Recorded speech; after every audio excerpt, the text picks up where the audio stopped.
Assalamualaikum warahmatullahi wabarakatuh. Perkenalkan, nama saya Ahmad Zulfikri. Di sini saya akan menjelaskan tentang kurikulum tentang desa wisata yang judul perkembangan desa wisata Krebet dan dampaknya terhadap kondisi ekonomi masyarakat Dusun Krebet, Desa Sandang Sari, Kecamatan Panjang, Kabupaten Bantul. Dari Rosdiana Rahmawati, Joni Purwandi dari Jurnal Geografi volume 11 nomor 62 sampai 76. Daftar isi yaitu ada pendahuluan, metode penelitian, hasil penelitian dan pembahasan. Keempat itu penutup. Yang pertama itu pendahuluan. Jadi pariwisata itu merupakan sektor unggul atau leading sektor yang menjadi salah satu kunci penting untuk membangun wilayah di suatu negara. Pendorongan pertumbuhan ekonomi dapat peningkatan kesejahteraan masyarakat menurut Unwanto 1981 dalam rencana strategis pengembangan destinasi dan industri pariwisata pada tahun 2015 sampai 2019. Nah, desa wisata adalah suatu bentuk integrasi antara atraksi, akomodasi, dan fasilitas pendukung yang disajikan dalam suatu struktur kehidupan masyarakat yang menyatu dengan cara tradisi yang berlaku menurut Nuryanti 1993. Ini tujuan penelitiannya yaitu penelitiannya bertujuan untuk mengidentifikasi perkembangan desa wisata Krebet, menganalisis efek pengganda dari adanya pengembangan desa wisata dan menganalisis keterkaitan antara pengembangan desa wisata dengan dampak ekonomi yang ditimbulkan. Ini dampak ekonomi terhadap masyarakat itu ada 3, yaitu ada Keynes Local Income Multiplier, yaitu nilai yang diperoleh dari dampak langsung atas pengeluaran wisatawan. Yang kedua itu ada rasio income multiplier tipe 1, yaitu nilai yang diperoleh dari dampak tidak langsung atas pengeluaran wisatawan. Yang ketiga itu rasio income multiplier tipe 2, yaitu nilai yang diperoleh dari dampak lanjutan. Yang kedua itu metode penelitian. Jenis penelitiannya yaitu penelitian ini dilakukan menggunakan metode survei, yaitu dengan pengumpulan data primer meliputi observasi, wawancara, kuesioner, dan wawancara mendalam atau in-depth interview. Kedua itu ada pengambilan sampel. Metode pengambilan sampel itu dilakukan dengan teknik non-probability sampling, yaitu purpose sampling dan non-probability sampling. 3, hasil penelitian pembahasan. Itu penelitian pembahasan ini ada tabel perkembangan desa wisata dari aspek kualitas pelayanan dan aspek fasilitas. Di sini tertulis pada tahun 1970 sampai 2018. Itu dimulai dari aksesibilitas seperti jalan yang berbatu, itu sekarang sudah mulai diaspal.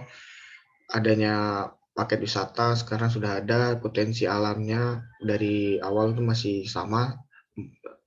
Potensi budaya meningkat dari 11 menjadi 12, potensi buatannya meningkat dari 44 menjadi 45, sedangkan pemandu wisata dan infrastrukturnya itu meningkat dari 30 menjadi 43.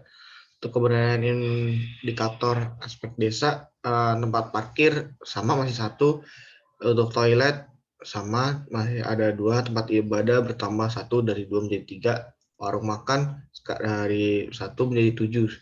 Untuk homestay dari awalnya mulanya belum ada 12 jadi 33, dan ada amphitheater itu terhadap 1. Jadi pengembangan desa wisata itu kan dari tabel tadi udah saya jelaskan dulu, aspek fasilitas itu dilihat dari 1970 sampai 1918. Itu merupakan kualitas pelayanan atau service quality, merupakan usaha pemberian pelayanan agar tercapainya keinginan atau harapan pelanggan menurut norma sains 2013. Ini desa wisata mengalami berbagai macam perubahan mulai dari awal hingga terus saat ini. Perkembangan desa wisata yang paling identifikasi yaitu 4 aspek yang penting, yaitu pelayanan, fasilitas, manajemen desa, dan hasil pariwisata atau turisme. Ini ada pengembangan mengenai tabel pengembangan desa wisata mengenai manajemen hasil dan pariwisata dari tahun 1970 sampai 2018. Jadi keberadaan data indikator ini dari Pokdarwis Krebet, dari pengelolaan desa, koperasi, LPMD, Karang Taruna, pemerintah, setelah itu sekarang sempat belum ada, tapi di tahun 2017 itu semuanya lengkap, tapi di tahun 2018 itu dari pihak swasta dan lembaga swadaya masyarakat itu tidak ada. Keberadaan jumlah indikator dari aspek hasil pariwisata di wisata ini ada pemilik usaha batik, ada ini banyak sekali, ada 43-an. Untuk usaha lain-lainnya itu ada ABCD, tenaga kerja dan kunjungannya angka dari 28.000 sekarang menurun. Di tahun 2018 itu cuma 1.500. Jadi perkembangan desa wisata Krebet dari aspek manajemen desa dan aspek hasil itu dari kita mengambilnya dari jumlah kunjungan, itu ada produksi lengkap, ada khusus pembatikan, ada pelatihan setengah jadi dan membatik kayu. Itu yang kedua langsung ke konsumen melalui perantara atau langsung di konsumen melalui perantara, diambil oleh distributor langsung ke konsumen, diambil oleh distributor. Jadi dalam tabel 2 tadi itu aspek manajemen desa village dan aspek hasil itu dilihat dari tahun 1970 sampai 2018. Itu ada aspek manajemen desa atau village management. Ini dampak ekonomi ini berdasarkan tabel 3, dampak ekonomi langsung di desa Krebet. Pendapatan unit usaha setiap bulannya terbagi menjadi 2, yaitu pendapatan yang berasal dari pengeluaran wisatawan di lokasi dan pendapatan kegiatan non-wisatawan atau pemasaran produk secara mandiri. Itu dampak yang dirasakan berasal dari kegiatan non-wisata lebih tinggi apabila dibandingkan dengan dampak langsung. Yang di sini tertulis dari wisatawan itu total penerimaan unitnya 5,7 juta, sedangkan yang dari non-wisatawan bisa sampai 28 juta. Dan untuk dampak ekonomi yang langsungnya bisa sampai 97 juta, tapi dana wisatawan bisa sampai 351 juta. Itu terlihat dengan jelas ya dari wisatawan dan non wisatawannya. Untuk dampak ekonomi langsungnya ini indeks impact langsung tidak langsungnya ini tertinggi ada pada usaha unit sangkar batik kayu produksi lengkap, sedangkan dampak ekonomi tidak langsung terendah adalah pada unit usaha homestay, yang mana pada batik ini angkanya cukup tinggi, sedangkan homestay itu sedikit lebih rendah gitu. Hubungan pengembangan desa wisata Krebet dengan daya ekonomi yang ditimbulkan. Di aspek perkembangannya ada aspek kualitas pelayanan dengan indikatornya edukasi batik, outbound, dan kuliner. Untuk yang kedua itu ada fasilitas, itu ada homestay. Hasil wisata itu adalah jumlah kunjungan rombongan. Itu dampak ekonomi itu berdampak langsung.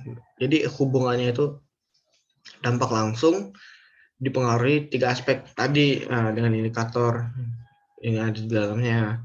Dampak langsung terbesar itu ketiga disebut ada pengeluaran terbesar adalah pada aspek tersebut. Kegiatan wisata itu memiliki nilai dampak langsung yang lebih besar dibandingkan dengan nilai dampak yang berasal dari kegiatan wisata, karena barang yang dapat dipasarkan keluarga itu lebih banyak.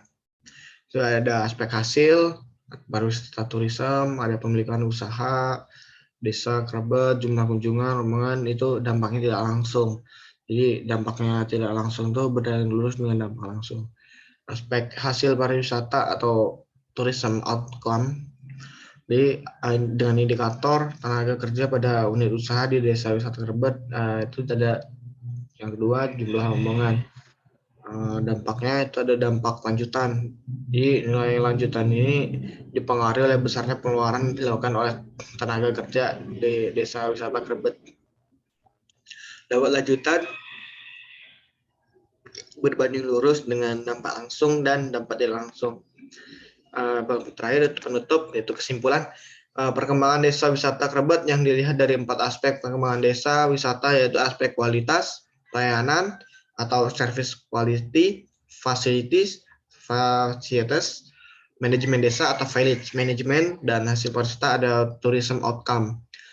Secara keseluruhan saling berhubungan dengan dampak ekonomi yang ditimbulkan. Jadi ketiga multiple jenengan tipe tadi itu ada keinginan local income, multiple rasio income, multiple tipe 1, dan rasio income multiple tipe 2 yang ditemukan adalah lebih dari satu. Jadi yang artinya secara keseluruhan desa wisata telah mampu memberikan dampak ekonomi bagi wisatawannya. Jadi cukup sekian dari saya. Kurang lebih mohon maaf. Wassalamualaikum warahmatullahi wabarakatuh.